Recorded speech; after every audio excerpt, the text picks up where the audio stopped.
While members of the LGBT community are increasingly finding mainstream acceptance in American society and in the sports world, men's professional sports continues to boast few openly gay athletes. A number of victories have been achieved over the years, such as the drafting of openly gay NFL hopeful Michael Sam by the St. Louis Rams and the coming out by NBA center Jason Collins and professional soccer star Robbie Rogers.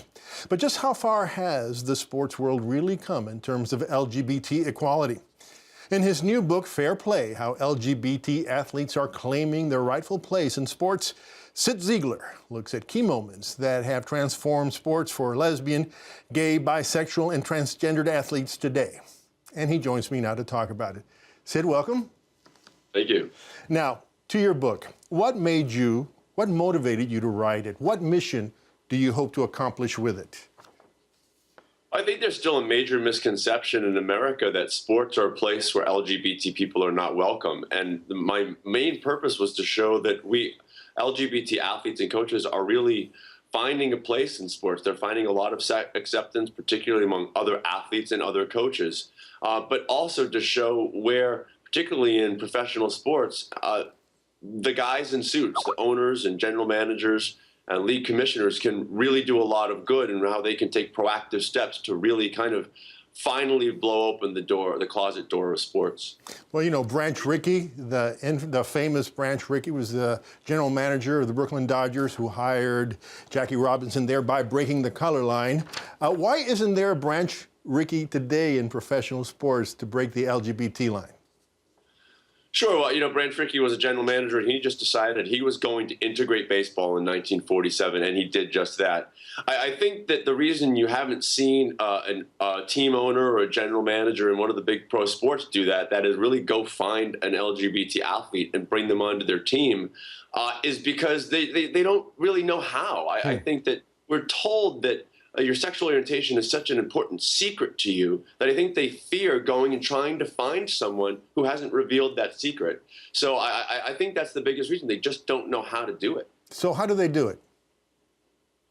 There are so many people in and around professional sports, Wade Davis in the NFL, Jason Collins in the NBA, Billy Beane in Major League Baseball, who work with a lot of these guys and who know who they are, and working through them to figure out a way that the leagues and the teams can really support these people in coming out, not outing them, but support them in their coming out process personally and publicly. I think that's the most important step they could take. So that's what needs to happen in the front office. But how are things in the locker rooms? You know, sports, men's sports, has notoriously been a very macho world.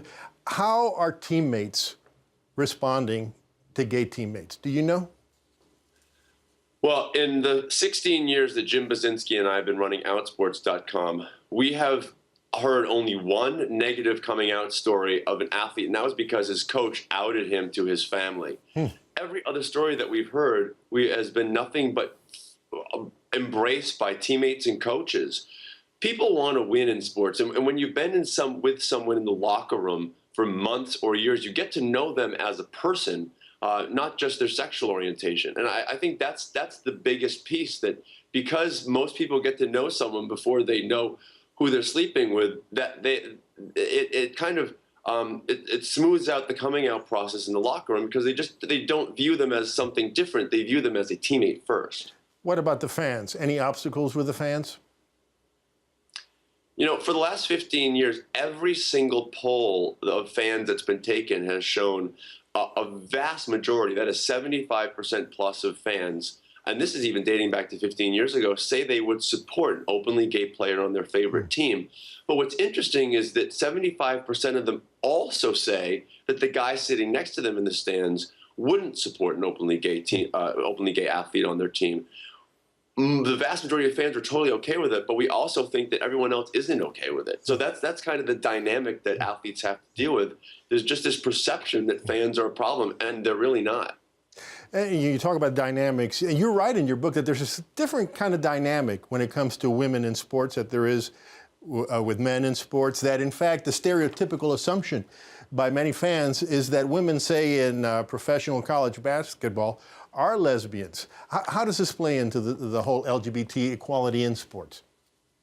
I think one of the things you have to understand is that it is not easy being an out lesbian or coming out in women's sports. Expressing who you are is a real journey that everyone, whether you're a man or woman in sports, goes through.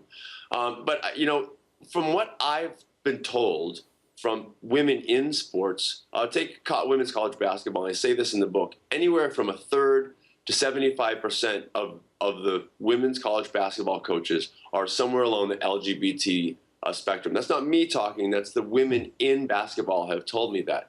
The fact that there are only 2 out head coaches in women's Division I college basketball tells you how much fear there is. Huh. And I think part of it is contributing to that stereotype you talk about. They don't want to contribute to that stereotype. They live with that all their lives. And so I think they're afraid of adding to that. And it is a very, very real fear that they feel.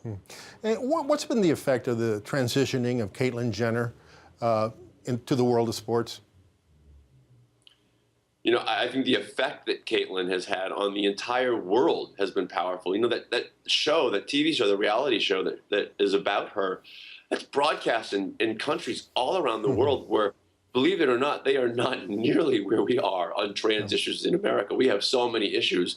There are so many places that are a lot worse. And Caitlyn is really having a big impact. She's like a worldwide ambassador on trans issues. So I think worldwide she's having an effect. And in the sports world, it was kind of like Michael Sam's coming out and Jason Collins coming out. It started a conversation in places where it had not existed. Professional athletes, most of them probably didn't even know what transgender was. Now they do because of Caitlyn. I think that's super powerful. So we have less than a minute. How would you generally grade the media in the way that it has covered LGBT issues within the sports world?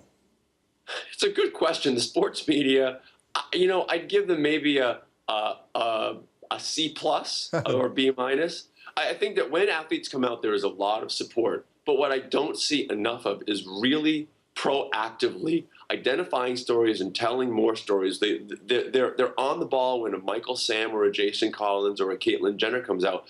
But what they really should be telling is more of the stories of the high school and college athletes who are the Jackie Robinsons of sports. Those are the young men and women who are changing sports on this issue. So I think that their lack of telling those stories is a big problem. Okay. Well, hopefully this conversation will help in that direction. Sid, thank you so much for joining us today.